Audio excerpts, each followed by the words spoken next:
नमस्कार दोस्तों, एक बार पुनः आप सभी का स्वागत है द परफेक्ट स्टडी चैनल में। हम अपनी इस क्लास को पहली क्लास को आगे बढ़ाते हैं और साथ ही साथ आप यह उम्मीद करते हैं कि पहली संख्या पद्धति की क्लास आपको बेहतरीन तरीके से समझ में आई होगी और हमें अभी भी आपके प्रतिक्रिया का इंतज़ार है, आपके डाउट्स का इंतज़ार है। मैं तो ईश्वर से यही कामना करता हूं कि आपको एक भी डाउट ना हो, फिर भी यदि आपको कोई चीज़ें समझ में नहीं आई हो तो मैं 24/7 तैयार हूँ आपकी समस्या को सॉल्व करने के लिए और जी तोड़ मेहनत करके आपको पढ़ाने के लिए। देखिए दोस्तों, मैं आपको एक बार बता दूं, देखिए हालांकि मैं आपको यह विषय जो पढ़ा रहा हूँ केवल शौक की वजह से पढ़ा रहा हूँ। मेरा बहुत हार्दिक इच्छा होती है कि मैं जो जानता हूँ और जिस वे में जानता हूँ उस चीज़ को मैं अधिक से अधिक लोगों तक पहुँचा सकूँ। मैं अपने कौशल के ऊपर थोड़ा सा भरोसा करता हूँ। मैं सोचता हूँ कि मैं अपनी कला के द्वारा आपको अच्छे से गणित सिखा सकूँ और गणित के भीतर जो भ्रम है, जिन छात्राओं को भ्रम है या जिन छात्रों को भ्रम है कि यह बहुत कठिन विषय है, इसमें नंबर हासिल करना बहुत कठिन काम है, तो मैं उनके भ्रम को ख़त्म करके उन्हें एक नई दिशा देना चाहता हूँ। इसीलिए मैं बिल्कुल बेसिक लेवल से आपको पढ़ाने के लिए तैयार हूँ। एक बार पुनः आप सभी का द परफेक्ट स्टडी चैनल में स्वागत एवं अभिनंदन है। चलिए, हम कल पढ़े थे, कल की चीज़ों को एक बार 2 मिनट के अंदर रिवाइज कर लेते हैं। संख्या पद्धति किसे कहते हैं? संख्या पद्धति वह है गणित विषय में हम जिन संकेतों के माध्यम से एक क्रमबद्ध ज्ञान प्राप्त करते हैं, वही क्या है? संख्या पद्धति है। एक बार हम देख लेते हैं। चलिए, और उसके बाद हमने आगे पढ़ाई की थी कि संख्या पद्धति क्या है। एक बार देख लीजिए। एक ऐसी पद्धति जिसमें विभिन्न प्रकार की संख्याओं में उनके मध्य संबंधों और नियमों का क्रमबद्ध अध्ययन किया गया, वो क्या कहलाती है? संख्या पद्धति कहलाती है। और सबसे इसके बाद इसमें आया अंक कौन कौन से हैं? 10 अंकों का प्रयोग होता है, जिस कारण इसे हम दार्शनिक प्रणाली कहते हैं और वो 0 से लेकर 9 तक होता है। 1 से 9 तक सार्थक अंक कहते हैं और 0 को असार्थक अंक कहते हैं। हालांकि ये बहुत उचित बात नहीं है कि बस 0 को असार्थक इसलिए कहा जाता है क्योंकि 0 का किसी अंक के पीछे लिखे जाने के बाद ही महत्व होता है, इसलिए 0 को असार्थक अंक में गिना जाता है। चलिए, संख्यांक क्या होता है? संख्या को व्यक्त करने वाले अंकों के समूह को संख्यांक कहते हैं। जैसे अक्षरों के मेल से जो सार्थक शब्द, जो सार्थक ध्वनि निकलती है उसे शब्द कहते हैं। उसी प्रकार संख्याओं के समूह से जो संख्याओं को व्यक्त करने के लिए जिस समूह का प्रयोग करते हैं उसे संख्यांक या संख्या कहते हैं। और उसके बाद हमने पढ़ा था स्थानीय मान के बारे में। संख्या के अंकों का मान किस प्रकार का होता है? तो 2 प्रकार का होता है दोस्तों। एक हो गया जातीय मान, दूसरा हो गया आपका स्थानीय मान। जैसे यदि मैं कहूँ 3 तो यह 3 का जातीय मान 3 होगा, लेकिन यदि किसी संख्या में मान लीजिए 235 लिखा हुआ है तो यहाँ 3 का मान 30 होगा। स्थानीय मान अलग होता है, जातीय मान अलग होता है। जातीय मान परिवर्तित नहीं होता, स्थानीय मान स्थान के अनुसार परिवर्तित होता रहता है। संख्याओं के प्रकार, इसके बाद संख्याओं के प्रकार में हमने पढ़ा था सबसे पहले प्राकृतिक संख्या कि 1 से लेकर अनंत तक की सभी संख्याओं को हम प्राकृतिक संख्या कहते हैं, जिसे डिनोट किससे करते हैं? n से डिनोट करते हैं। उसके बाद आगे हम लोग पढ़े थे कि पूर्ण संख्या क्या होती है। तो यदि उसी प्राकृतिक संख्या में जो 1 से लेकर अनंत तक है उसके साथ 0 को भी शामिल कर लिया जाए तो यह पूर्ण संख्या होती है। इसका नंबर होल नंबर, इसको होल नंबर कहते हैं और इसे W से डिनोट करते हैं। उसके बाद हम लोग पूर्ण संख्याओं के बाद क्या पढ़े? पूर्णांक संख्या को पढ़े, इंटीजर पार्ट जिसे I से नोट करते हैं कि धनात्मक प्लस ऋणात्मक 0 और 1 से लेकर अनंत के बाद ठीक इसके विपरीत जितनी भी प्राकृतिक संख्याएं हैं उसको माइनस में लिखने के साथ साथ अनंत तक जाएंगे। तो ये क्या होगा? हमारा इंटीजर पार्ट होगा, इंटीजर नंबर होगा, पूर्णांक संख्या होगी। और पूर्णांक संख्या कितने प्रकार की होती है दोस्तों? पूर्णांक संख्या 2 प्रकार की होती है। एक इंटीजर पॉजिटिव होता है और एक इंटीजर नेगेटिव, या पॉजिटिव इंटीजर या नेगेटिव इंटीजर, धनात्मक पूर्णांक या ऋणात्मक पूर्णांक। चलिए दोस्तों, अब इस क्लास को हम आगे बढ़ाते हुए अब अगला जो टॉपिक है हमारा पूर्णांक के बारे में, ये तो हमने पढ़ लिया। अब जो अगला टॉपिक है इसी संख्या पद्धति से है सम संख्या के बारे में। दोस्तों पहले हम सम संख्या सब चीज़ों को पढ़ लेते हैं, फिर एक बहुत खास अंतर है मैं आपको बताऊंगा। जैसे देखिए, आप जो कुछ भी जानते हैं फिलहाल आप वो जानते रहिए, आप उस चीज़ को अपने अंदर लिए रहिए, अपने अंदर समाहित किए रहिए। लेकिन जब मैं पढ़ा रहा हूँ तो आप ये मानिए कि आप शून्य हैं, आपको कुछ नहीं आता। बात समझिएगा, ये कोई मैं गलत बात नहीं कर रहा, ये बस आपके फायदे की बात कर रहा हूँ कि जब भी मैं कुछ पढ़ाऊँ तो आप शून्य मान के पढ़ेंगे तो आप आसानी से चीज़ों को ग्रहण करेंगे। यदि आप जरा सा भी उसमें, पहले पढ़ाते समय की बात कर रहा हूँ, पढ़ाने के बाद आप बिल्कुल अपने खुल के ज्ञान का प्रयोग कीजिए, उससे संबंधित प्रश्न पूछिए, आपका स्वागत है। जैसे देखिए, सबसे पहले हम बात करते हैं कि सम संख्या क्या है। तो सम संख्या क्या है, केवल एक चीज याद करना है कि वह संख्या जो 2 से पूरी तरीके से विभाजित हो जाए वो क्या है, सम है।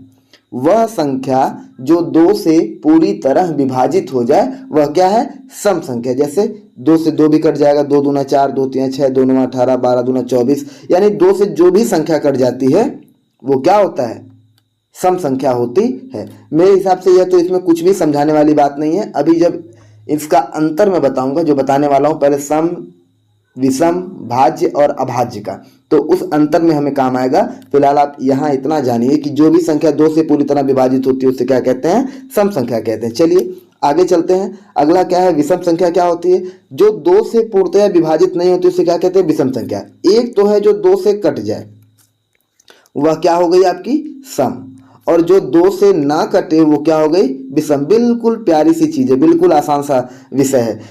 आप सोचते हैं, मैं बताऊं, बहुत सारे लोग हैं, आप मेरी बात का विश्वास मानिएगा, मैं किसी को ये नहीं कह रहा, लेकिन सच बताऊं, बहुत सारे लोग ऐसे हैं जिनको अभी तक सम, विषम, भाज्य, अभाज्य, सह अभाज्य, प्राकृतिक, पूर्णांक, धन पूर्णांक, ऋण पूर्णांक, पूर्ण संख्या, इन सब चीज़ों में बहुत ज़्यादा कन्फ्यूज़न है। मैं बस उसको दूर करने के लिए मैं बार बार आपसे कह रहा हूँ कि आप इसका ध्यान दीजिए और इसको पढ़ने के बाद आप अपनी समस्या को हमसे बताइए। आप सोचते होंगे कि सर जितना पढ़ाते नहीं हैं उससे ज़्यादा तो बार बार कहते हैं कि अपनी समस्या को बताइए, अपनी समस्या को बताइए। देखिए, जानते हैं, मैं ये सोचता हूँ कि जिसके भी मन में जरा सी भी बात दबी हो किसी भी टॉपिक को लेके, यह तो सबसे अच्छा प्लेटफॉर्म है। आप सोचिए, एक समय था जब हम लोग पढ़ाई करते थे, जब ऑनलाइन सिस्टम नहीं था, तो हिम्मत नहीं होती थी कि टीचर से हम लोग खड़े होकर क्लास में प्रश्न पूछ लें। क्यों, डर लगता था कि बच्चे क्लास में मजाक उड़ाएंगे, हंस देंगे, ये होगा वो होगा। लेकिन यहाँ ऐसा कुछ नहीं है। आपको जब भी कोई दिक्कत हो तो आप मेरे पर्सनल टेलीग्राम नंबर पर, पर्सनल व्हाट्सएप नंबर पर आप अपने डाउट्स भेजिए मुझको, मैं आपको उसका सीधा जवाब दूंगा। तो कुछ भी डरने शर्माने की कोई बात नहीं है कि ये नहीं सोचना है कि ये आसान चीज़ है या कठिन चीज़ है, ये मुझे आनी चाहिए, ये नहीं आनी चाहिए, ऐसा बिल्कुल नहीं है। हर एक चीज़ आसान है, हर एक चीज़ कठिन है, बस समझ का फेर होता है। चलिए, अब हम, सम क्या है, जो 2 से विभाजित हो जाए वह सम है, जो 2 से विभाजित ना हो वह विषम है। जैसे 1, 3, 5, 7, 11, 17, ये सब क्या है, विषम है। इसके बाद आगे क्या है, अभाज्य संख्या है। और एक मिनट देखें, हाँ चलिए, भाज्य नीचे है पहले, हालांकि अब भाज्य होना चाहिए था। चलिए, अभाज्य संख्याएं क्या होती है, प्राइम नंबर। प्राइम नंबर वह संख्या जो एक और क्या, एक और स्वयं के अलावा किसी अन्य से न कटे। एक और स्वयं के अलावा किसी अन्य से न कटे। देखिए, दुनिया की हर संख्या क्या होती है, एक से कटती है, स्वयं से कटती है, लेकिन कहीं ना कहीं वो किसी और से भी कटती है या नहीं कटती है। 2 ऑप्शन होता है। देखिए, एक से और स्वयं से दुनिया की हर संख्या कटती है, लेकिन कुछ संख्याएं कुछ अन्य और संख्याओं से कटती हैं, लेकिन कुछ संख्याएं अन्य संख्याओं से नहीं कटती। तो जो अभाज्य संख्या है, ये क्या है, एक और स्वयं के अलावा किसी और से नहीं कटती। तो ये हमेशा भूलना नहीं है, जो एक और स्वयं से तो कटे लेकिन किसी और से ना कटे, वह प्राइम नंबर होता है। क्या होता है, अभाज्य संख्या होती है। चलिए, जैसे इसमें देखिए, केवल 2 एक ऐसी सम संख्या है जो अभाज्य है तथा यह सबसे छोटी अभाज्य संख्या भी है। देखिए, 2 क्या है, 2 सम है, ये तो बात सही है, लेकिन ये भाज्य नहीं है। ये क्या है, अभाज्य। ना जाने कितनी बार परीक्षाओं में ये प्रश्न आया है कि सबसे छोटी अभाज्य संख्या कौन सी है, तो लोगों ने 1 लगाया है या 3 लगाया है, तो यह आपकी गलती है।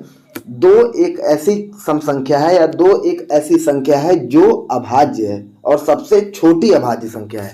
ठीक है, तो यह बिल्कुल फैक्ट है, इसको भूलना नहीं, इसको भूलना नहीं, बहुत ही इंपॉर्टेंट है।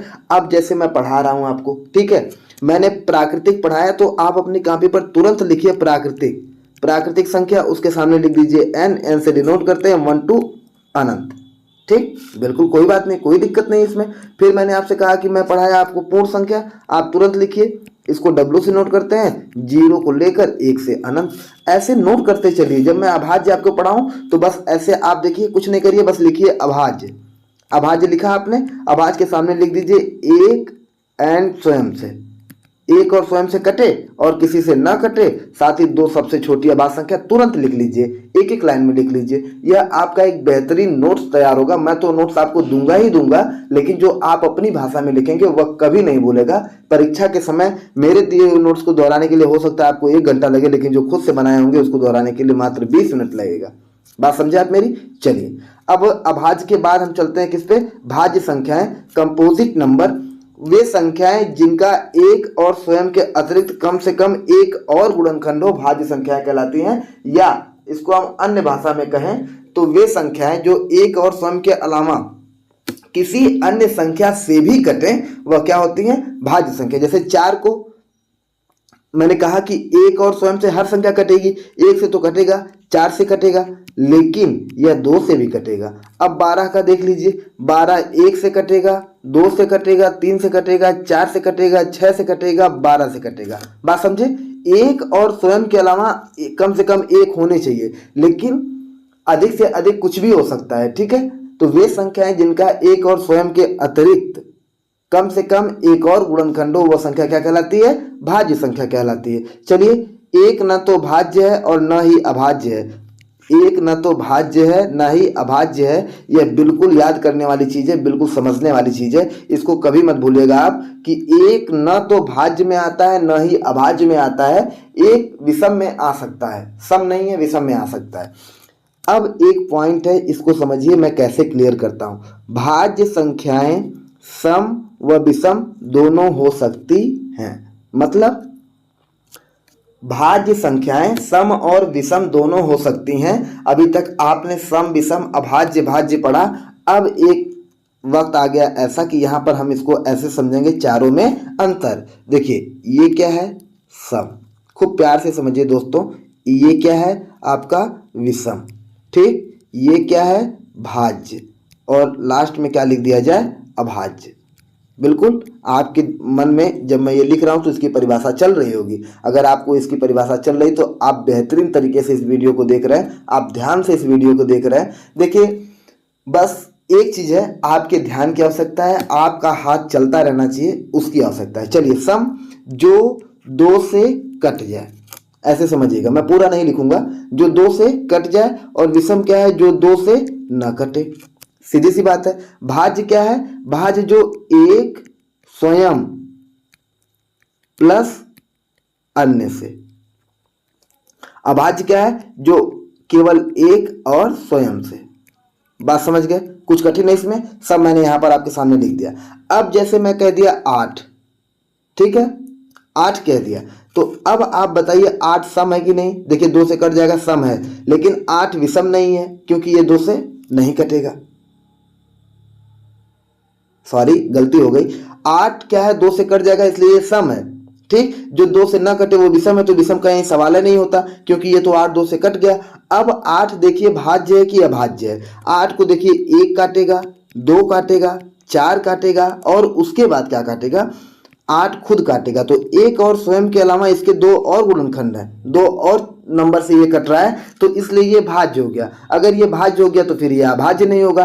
कहने का मतलब ये संख्या है, ये बात है कि जो संख्या सम है वह विषम नहीं हो सकती, जो भाज्य है वह अभाज्य नहीं हो सकती। लेकिन एक चीज और मैं आपको बताऊंगा कि अभी आप देखेंगे तो कहेंगे सर ये चीज सही बात बताई आपने, कि अगर मैं आपसे कहूं कि 9, अब बताइए 9 क्या है? 9 सम है? नहीं है। सम है? नहीं है। विषम है? बिल्कुल विषम है क्योंकि ये 2 से नहीं कट रही है। अब देखिए, ये अभाज्य है? अभाज्य है, 1 से काटेंगे कटेगी, 9 से काटेंगे कटेगी, लेकिन एक और नंबर है 3, 3 से भी कटेगी, तो यह अभाज्य भी नहीं है। तो यह क्या हो गया? भाज्य हो गया।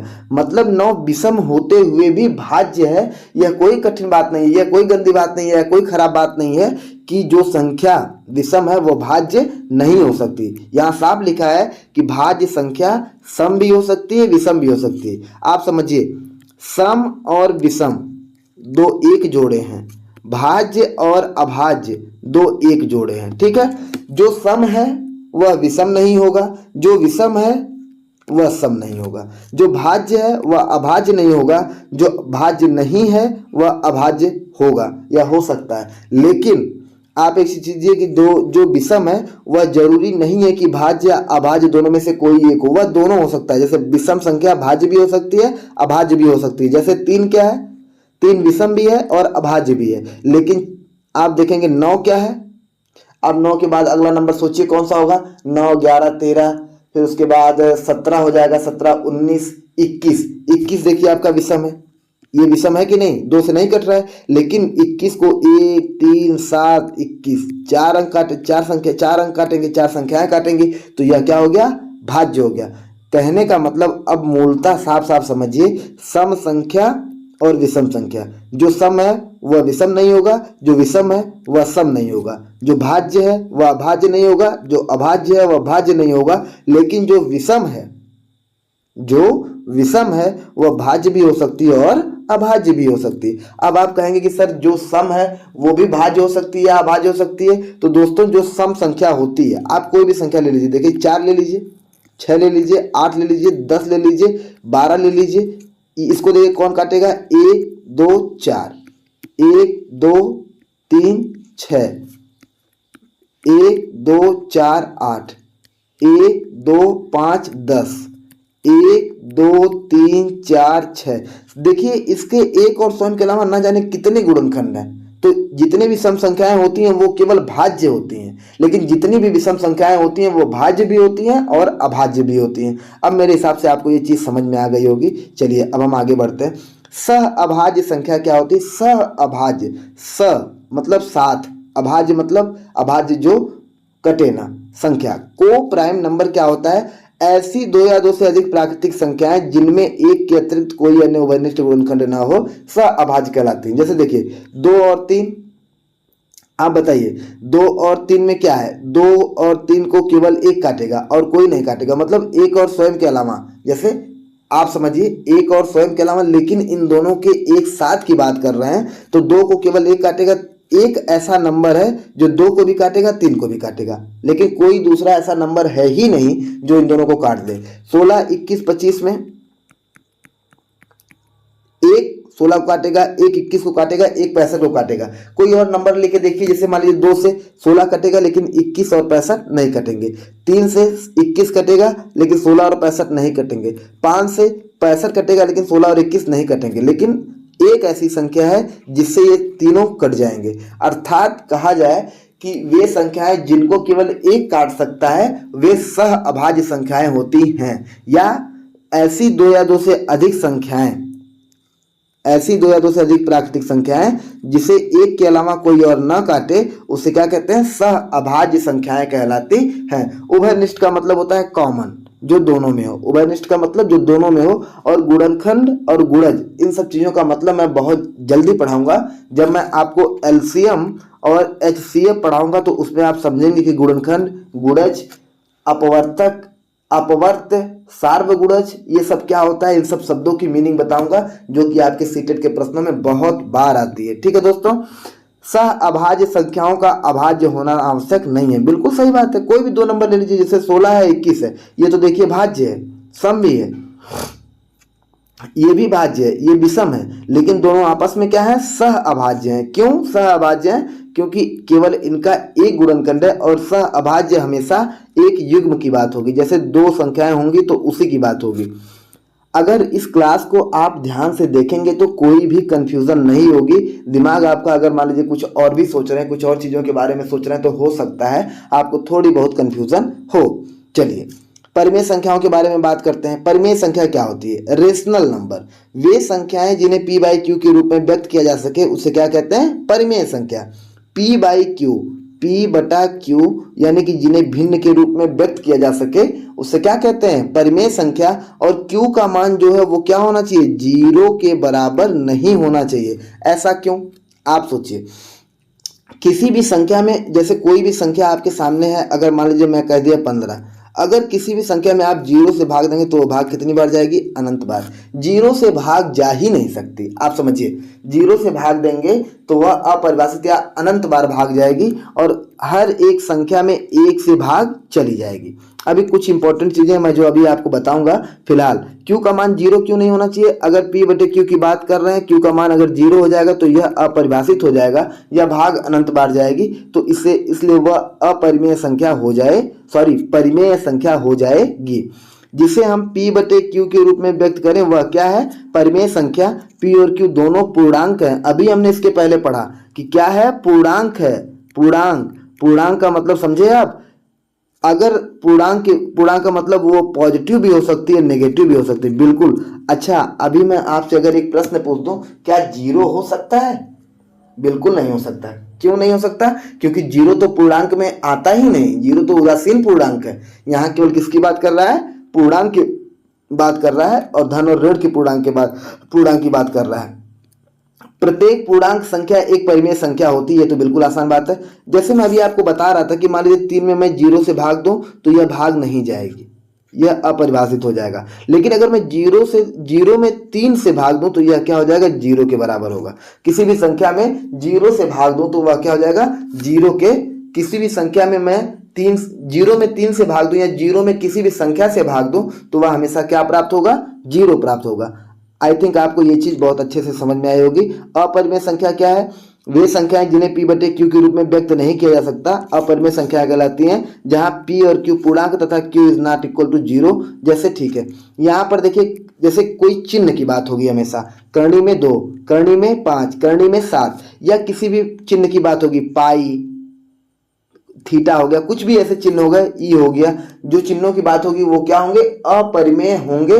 लेकिन एक बार परीक्षा में प्रश्न आया था, पूछा था निम्न में से अपरिमेय संख्या है।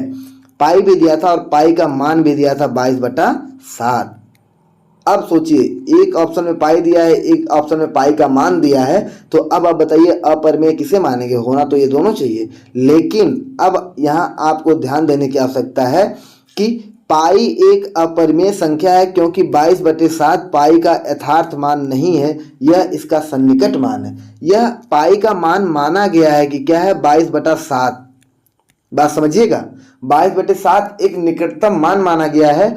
अगर आपको कहीं ऐसे चिन्ह देकर पूछता है, अगर पूछता है पाई क्या है, तो आप क्या कहेंगे? यह अपरिमेय है। लेकिन यदि पाई का नाम न लेकर कह दे कि पाई का मान जो 22/7 है, अगर 22/7 की बात करें, पूछे ये क्या है, तो यह परिमेय होगा। क्यों परिमेय होगा? क्योंकि यह p बटे q की शर्त को पूरा करता है और यहाँ q बराबर जीरो नहीं है। ठीक है दोस्तों, ये इसके मान की बात करेगा तब तो परिमेय होगा, लेकिन अगर इस चिन्ह की बात करेगा तो यह अपरिमेय होगा। और अपरिमेय में अक्सर चीजें चिन्ह वाली ही आती हैं। अब उसके बाद अगला नंबर है वास्तविक संख्याएं, रियल नंबर। वे संख्याएं जो परिमेय और अपरिमेय दोनों होती हैं वास्तविक संख्याएं कहलाती हैं। इनके समुच्चय को r से प्रदर्शित करते हैं, r, रियल नंबर। अब आप सोचिए, अब तक आप जो भी सब कुछ पढ़े सब वास्तविक संख्याओं के अंतर्गत आ जाएगा। अभी बस अगले ही सेकंड हम लोग इन सब चीजों को एक बार फिर से दोहराएंगे, देखते हैं कुछ और बचा है नहीं। चलिए अब ध्यान से देखिए आप, ये क्लास का समापन मैं, हालांकि अभी क्लास का समापन नहीं करूंगा, फिर भी आप इस चीज को देखिए कि इसमें हमने जो कुछ भी पढ़ा है इसको दोहराएं। पहले क्या हमने कहा? सबसे पहले बात की प्राकृतिक संख्या n 1 to अनंत। मैं शॉर्ट में एकदम बता रहा हूँ, होल नंबर 0 1 से लेकर अनंत तक। ठीक, इंटीजर पार्ट क्या हो गया? -1 0 फिर +1, मतलब नेगेटिव भी, जीरो भी, 1 भी, ये हो गया। सम जो 2 से कट जाए, विषम जो 2 से न कटे, भाज्य जो 1 और स्वयं के अलावा किसी अन्य से कटे, अभाज्य 1 और स्वयं के अलावा किसी अन्य से न कटे। ठीक है दोस्तों, और उसके बाद क्या है? सम, विषम, भाज्य, अभाज्य के बाद सह अभाज्य है कि ऐसा युग्म, जैसे हमने मान लिया कि 7 है 9 है, ये एक ऐसा युग्म है जिसे केवल एक काट पाएगा। तो युग्म की बात करेंगे जहां दो संख्याओं की बात होगी, तब यह क्या है? सह अभाज्य संख्या है। उसके बाद हमने क्या पढ़ा? सहअभाज्य संख्या के बाद परिमेय पढ़ा, अपरिमेय पढ़ा। परिमेय कौन है? जिसे हम p बटे q के रूप में लिख सके, q का मान 0 नहीं होना चाहिए। अपरिमेय क्या है? जिसे हम p बटा q के रूप में न लिख सके, या कोई चिन्ह हो जिसे हम इस रूप में न लिख सके, या कोई चिन्ह हो, पाई, ई हो, कोई भी हो चिन्ह हो, उसे क्या कहते हैं? अपरिमेय कहते हैं। फिर वास्तविक संख्या, मतलब चाहे जो भी हो, परिमेय हो चाहे अपरिमेय हो, दोनों संख्याओं के समूह को क्या कहते हैं? वास्तविक संख्या कहते हैं। उसे नोट किससे करते हैं? रियल नंबर से। अब इसके बाद थोड़ा सा कुछ चीज़ें आप देख लीजिए जो आपको किसी टॉपिक में नहीं मिलेंगे, लेकिन यह ज्ञान आपको हमेशा शुरू से होना चाहिए। लेकिन अगर नहीं है तो उसके बारे में हम थोड़ा सा पढ़ लेते हैं। मैं थोड़ा सा जगह खोज रहा हूँ कि कहीं अगर जगह मिल जाए तो मैं उस पर लिख के दिखाऊंगा आपको। और अगली बार से मैं पीपीटी बनाऊंगा तो मैं कोशिश करूंगा कि एक आध पेज गणित के लिए उसमें जगह छोड़ दूं। फिलहाल हम यहीं देख लेते हैं। चलिए, मैं क्या कहना चाहता हूं दोस्तों, मैं एक दिन आपको बताया था कि जैसे दो असमान चिन्ह हैं, दो समान चिन्हों का गुणा, चाहे वह प्लस हो चाहे माइनस हो, दो असमान चिन्हों का गुणा क्या होता है, हमेशा हमेशा प्लस होता है। ठीक है दोस्तों। और दो असमान चिन्हों का गुणा हमेशा माइनस होता है। दो समान चिन्हों का गुणा क्या होता है, प्लस होता है। और दो असमान चिन्हों का गुणा क्या होता है, माइनस होता है। बिल्कुल ठीक है। दो समान चिन्ह है, देखिए प्लस प्लस है, इसका गुणा प्लस होगा। माइनस माइनस है, इसका गुणा क्या होगा, प्लस होगा। माइनस प्लस है तो माइनस होगा, प्लस माइनस है तो क्या होगा, माइनस होगा। यानी समान चिन्हों का गुणा क्या है, धनात्मक होता है। असमान चिन्हों का गुणा क्या होता है, ऋणात्मक होता है। और चिन्ह लेते किसका है, जो बड़ी संख्या होती है, बड़ी संख्या का चिन्ह हमेशा लिया जाता है, बड़ी संख्या का चिन्ह लिया जाता है। जैसे मान लीजिए मैं आपसे कहा कि -5 + 3, तो अब माइनस प्लस क्या होगा, माइनस, यानी कि 5 और 3 में घटाने की प्रक्रिया होगी। तो 5 में से 3 जाएगा 2, और बड़ा अंक कौन सा है, 5 है, उसका चिन्ह क्या है, माइनस, तो यहाँ माइनस लगा दीजिए। या मैं आपसे कहूँ कि 4 - 2, 4 के आगे कुछ नहीं तो प्लस हम आसानी से लिख सकते हैं। फिर प्लस माइनस क्या हो गया, -4 और 2 में से घटाने की प्रक्रिया होगी, ये हो जाएगा 2। अगर 4 में से 2 घटा दिए, 2 आ गया, तो बड़ा अंक कौन है, 4, इसके सामने प्लस लगा दिए। और मैंने आपको बताया था कि किसी भी अंक के सामने अगर कुछ नहीं लिखा है तो आपको अपने आप यह विदित होना चाहिए या जानना चाहिए कि वह ऑलरेडी प्लस है, क्योंकि प्लस कभी लिखा नहीं जाता। ठीक है दोस्तों। और दूसरी चीज है, जैसे यहां समझिए, जैसे अगर, हालांकि बीज गणित में इसको पढ़ाऊंगा, लेकिन एक बार आपको यहां समझना पड़ेगा क्योंकि इसका आपको काम पड़ेगा। जैसे मैं लिखूं x - y, ठीक, बराबर a + b, यही है। जैसे मान लीजिए, बस एक ऐसे मैंने रैंडमली कुछ ले लिया। अब एक प्रक्रिया होती है पक्षांतर। क्या होता है दोस्तों, पक्षांतर। कैसे करेंगे पक्षांतर, देखिए पक्षांतर करने के लिए हमको क्या करना है आप समझिएगा। जब भी पक्षांतर करेंगे तो जैसे a + b है, तो जब बराबर के चाहे दाईं तरफ चाहे बाईं तरफ कोई भी संख्या जाती है तो उसका चिन्ह क्या होता है, बदल जाता है। जैसे मान लीजिए ये y को मैं अगर उधर ले जाऊं तो क्या हो जाएगा, x बराबर a + b जो है वो ऐसे ही रहेगा, लेकिन जो y इधर आएगा वो अब क्या हो जाएगा, प्लस, क्योंकि y का चिन्ह क्या है, माइनस है। देखिए हमेशा जो चर या अचर पार्ट लिखा होता है उसके सामने जो चिन्ह होता है वही चिन्ह माना जाता है। ठीक है। अच्छा चलिए, मान लीजिए अगर इसी में मैं x - y इधर ही रहने दूं, अगर a को इधर लाना चाहूं तो a यहाँ पर क्या है, प्लस है, तो a आकर इधर क्या हो जाएगा, माइनस, बराबर b के आगे प्लस है तो लिखा नहीं जाता। तो दोस्तों आप ये समझे कि जब भी बराबर के निशान के, चाहे अगर मान लीजिए इधर लेफ्ट है इधर राइट है, चाहे लेफ्ट से राइट जाएंगे चाहे राइट से लेफ्ट आएंगे, तो जो भी चिन्ह होगा वह बदल जाएगा। अगर धन है तो ऋण हो जाएगा, ऋण है तो धन हो जाएगा, प्लस है तो माइनस हो जाएगा, माइनस है तो प्लस हो जाएगा। और रह गई गुणे वाली बात। जैसे देखिए अगर a/b है बराबर x/y है, यदि मैं इसके गुणा करने की बात करूं तो हमेशा तिर्यक गुणा होता है। तिर्यक गुणा इसे ही कहते हैं कि मतलब पहले का, देखिए एक ऊपर होता है अंश, एक होता है हर। पहले का अंश दूसरे के हर से और दूसरे का अंश पहले के हर से, तो ये हो जाएगा a × y बराबर b × x। ठीक है दोस्तों।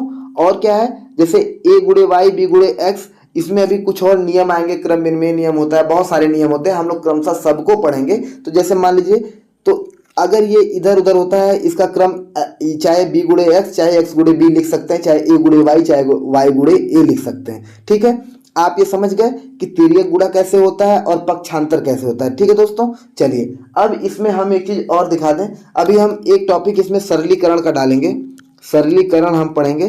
सरलीकरण में हम दिखाएंगे आपको कि किस प्रकार चिन्हों का बदलाव होता है। फिर भी यहाँ एक चीज देख लीजिए, जैसे लिखा है a + b और यहाँ लिख दिया माइनस और यहाँ लिख दिया p - q, समझिएगा। तो अब आप समझिए ब्रैकेट का मतलब ये a + b अपनी जगह स्थिर रहेगा, लेकिन जब इस ब्रैकेट को ओपन करेंगे तो इस माइनस के वजह से, अगर माइनस किसी भी ब्रैकेट के बाहर होता है तो वह अंदर के सभी चिन्हों को बदल देता है। तो अब अंदर ये क्या है, यहाँ कुछ नहीं तो यहाँ पॉजिटिव होगा, तो ये हो जाएगा माइनस पी, और माइनस माइनस क्या होता है दोस्तों, माइनस माइनस का गुणा प्लस होता है, प्लस क्यू। अब इसको हम ऐसे लिख सकते हैं A plus B minus P plus Q. ठीक है दोस्तों, ये बिल्कुल आसान चीज़ है और ये बेसिक चीज़ है, ये जिसको नहीं आता उसको जानना बहुत जरूरी है। चलिए इसके बाद रुकिए, मैं कुछ और सोच लेता हूँ इसमें क्या और चीज़ें बची है। हालांकि फिलहाल अभी टॉपिक आपका बचा हुआ है। इस नंबर के बाद अगला जो हम लोग पढ़ेंगे उसमें हम लोग आरोही क्रम पढ़ेंगे। सिलेबस मैंने आपको दिया है, आरोही क्रम पढ़ेंगे, अवरोही क्रम पढ़ेंगे, फिर उसके बाद स्थानीय मान के कुछ प्रश्न करेंगे और भी सारी चीज़ें हैं। उसमें सरलीकरण के अंदर हम लोग ब्रैकेट के बारे में पढ़ेंगे, ढेर सारी चीज़ें हैं। और इसके साथ ही साथ अगर आपको, पहला मौका मैं आपको ये दे रहा हूँ कि यदि आपको कुछ भी बेसिक चीज़ आप समझिएगा जो टॉपिक से हटके है, टॉपिक से हटके है का मतलब कि सर मैं पक्षांतर नहीं करना जानता या नहीं जानती, पक्षांतर के बारे में हो तो या गुणा के बारे में हो या किस तरीके से जोड़ा घटाया जाता है, इन सब चीज़ों के बारे में हो, तो इसके बारे में हम थोड़ा सा बात करेंगे। आप मुझसे डाउट अपना बताइएगा तो मैं उस पर एक क्लास लूँगा, क्योंकि ये बेसिक चीज़ें जो आदमी गलती करता है बेसिक चीज़ों में, उसका प्रश्न हमेशा गलत होता है। तो इसलिए बेसिक चीज़ों को जानने के लिए हम एक क्लास इस पर डिपेंड करेंगे, लेकिन उसके लिए मुझे आपके डाउट्स को जानना जरूरी है कि आप क्या जानते हैं क्या नहीं। देखिए सीधी सी बात है, मैं ये नहीं कह रहा कि जैसे मैं अगर मैथ जानता हूँ तो हो सकता है मेरे लिए 3 माइनस 5 बराबर माइनस 2 होगा, यह बहुत आसान चीज़ हो, लेकिन जिसको कठिन लगता है, जो नहीं जानता, उसके लिए ये बहुत बड़ी चीज़ हो सकती है कि उसको तब मूल इस तरीके से बताना पड़ेगा कि 3 के आगे प्लस है, प्लस और माइनस का गुणा माइनस होता है, इसलिए 5 और 3 में घटाने की प्रक्रिया हुई, इसलिए यहाँ पर 2 लिखेंगे और बड़ा अंक 5 है इसलिए इसका चिन्ह माइनस लगाएंगे। ठीक है, एक बार ऐसे समझ लेंगे तो ठीक है। जब हम कहते हैं कभी भी घटाने की बात करते हैं तो घटाना, अगर हमने कह दिया कि ए में से बी घटाइए तो वो इस तरीके से लिखेंगे। हमने कहा y में से x घटाइए तो y माइनस एक्स होगा। आप लिखने का तरीका भी समझिए। मैं कहूँ कि y में x से गुणा करिए तो आप ऐसे लिखेंगे। मैंने कहा कि p में q से भाग दीजिए तो p भागे q ऐसे लिखा जाएगा। कभी भी गलती मत करिएगा, p ऐसा उल्टा मत करिएगा कि q और भागे p, ना ना, ये गलत हो जाएगा। तो ये चीज़ें जान लीजिए कि जब भी मैं कहूँ कि a में से b घटाइए तो आप a माइनस बी, y में x का गुणा कीजिए तो y गुणे x, p में q से भाग दीजिए तो इस तरीके से। और एक चीज़ और है, जैसे अगर मैं कह दूं कि b और a का अंतर बताइए, b और a का क्या बताना है आपको, अंतर बताना है। क्या बताना है दोस्तों, अंतर। तो अंतर का मतलब आप समझिएगा आप, अब यहाँ अंतर का मतलब घटाना तो होगा, लेकिन ये अंडरस्टूड होगा कि बड़े में से छोटे को, मान लीजिए बड़ा a है तो a में से b को घटाइए। यहाँ हमेशा नेगेटिव चीज़ें नहीं आती हैं। जैसे देखिए अंतर का चिन्ह क्या होता है, आप देखते हैं अंतर का चिन्ह ऐसे लगा होता है, इस तरीके थोड़ा सा कर्व टाइप होता है, ये अंतर का चिन्ह है। किसका चिन्ह है, ये अंतर का चिन्ह है। और घटाने का चिन्ह बिल्कुल सीधा होता है। जैसे मैं कहूँ यदि a का मान क्या है 26 है और b का मान क्या है, b का मान आपका मान लीजिए 27 है, और मैं कहूँ a और b का अंतर क्या होगा तो आप लिखेंगे 27 माइनस 26। ठीक है, तो 1, अगर मैं यही इसका मान कह दूँ कि मान लीजिए ये 28 है, मान लीजिए 38 हो गया, a का मान 38 है, b का मान 27 है, तो अब मैं कहूँ अंतर क्या होगा तो आप ऐसे लिखेंगे a और b का अंतर क्या हो गया। अब बड़ा कौन है 38, 38 में से 27 गया, कितना बचा यहाँ पर 11। लेकिन अगर यहीं पर a का मान कितना है 15 है और b का मान कितना है 18 है, अब मैं कहूँ कि a में से b घटाइए तो अब आप यहाँ क्या करेंगे, 15 में से 18 घटाएंगे, 18 और 15 का यहाँ प्लस हो जाएगा अपने आप। ये बार बार लिख रहा हूँ लेकिन आगे से मैं लिखूंगा नहीं, प्लस और माइनस माइनस हुआ, यानी कि इन दोनों के बीच घटाने की क्रिया होगी। 18 में से 15 जाएगा 3 और बड़ा अंक 18 है तो इसका चिन्ह क्या है, माइनस लेगा, तो यहाँ -3। अब आप अंतर समझ गए होंगे कि घटाना कहेगा तो जिससे कहेगा उसी से घटाना रहेगा, लेकिन अंतर कहेगा तो वो आप स्वतः अपनी इच्छा से क्या करेंगे दोस्तों, बड़े में से छोटे को घटा लेंगे, बड़े में से छोटे को घटा लेंगे। ये बात समझ में आई। चलिए मैं ऐसा सोचता हूँ कि आपकी बेसिक चीज़ें काफ़ी चीज़ें तैयार हुई होंगी, और इसके बाद भी आप अपने प्रत्येक डाउट को, बेसिक से संबंधित प्रत्येक डाउट को आप बताइएगा। और प्लीज़ मैं रिक्वेस्ट कर रहा हूँ कि आप देखिए कितने लोग वीडियो देखते हैं, उसके बाद आप अपना रिएक्शन नहीं देते। आपको अपना रिएक्शन देना अति आवश्यक है दोस्तों। इससे जानते हैं, इससे हमें पता लगेगा, हमारा भी मनोबल बढ़ना चाहिए, हमको भी उत्साह मिलना चाहिए कि अगर हम मेहनत कर रहे हैं तो किस प्रकार से मेहनत कर रहे हैं। और देखिए, मैं आपको बता दूं, हालांकि ये सब चीज़ें कहने वाली नहीं है, लेकिन मैं अपनी बात बता रहा हूँ कि मैं सुबह सो के उठता हूँ तो नहा धो के नाश्ता वास्ता करके सब कुछ स्कूल जाता हूँ। स्कूल से जाने के बाद उधर से मेरी 2 बजे छुट्टी होती है, तो तकरीबन मैं 3 बजे घर पहुँचता हूँ। और 3 बजे घर पहुँचने के बाद आप विश्वास मानिएगा इस बात का कि बिना चाय नाश्ता किए ही मैं पहले क्लास रिकॉर्ड करता हूँ आपकी, और उसके बाद क्लास रिकॉर्ड करने के बाद 1 घंटे 1.5 घंटे जो भी लगते हैं क्लास को रिकॉर्ड करने में, तत्पश्चात मैं चाय पानी करके थोड़ा सा बाहर घूम के आता हूँ। फिर उसके बाद लग जाता हूँ कि अगले दिन आपको क्लास में क्या पढ़ाना है, उसका पीपीटी किस तरीके से बनेगा। तो दोस्तों, अगर मैं निस्वार्थ भाव से मैं आपके लिए इतनी मेहनत कर सकता हूँ, तो आप तो अपने के लिए, अपने फ़ायदे के लिए तो इतनी मेहनत तो करना ही पड़ेगा आपको। जितना मैं करता हूँ उससे थोड़ा सा ज़्यादा तो आपको करना पड़ेगा, तभी आपको उसका लाभ मिलेगा। आप सोचिए, आपको जो हम लोगों ने द परफेक्ट स्टडी चैनल पर आपको कहा है कि आपका लक्ष्य दिलवाएंगे हम 120, ये इसके लिए हम मेहनत कर रहे हैं। जो हमने कहा है उसको पूरा करने के लिए मेहनत कर रहे हैं। और जिन लोगों को ये मान लीजिए ये फीस अगर ज़्यादा लग रही है, तो यह ऐसा बिल्कुल नहीं है दोस्तों।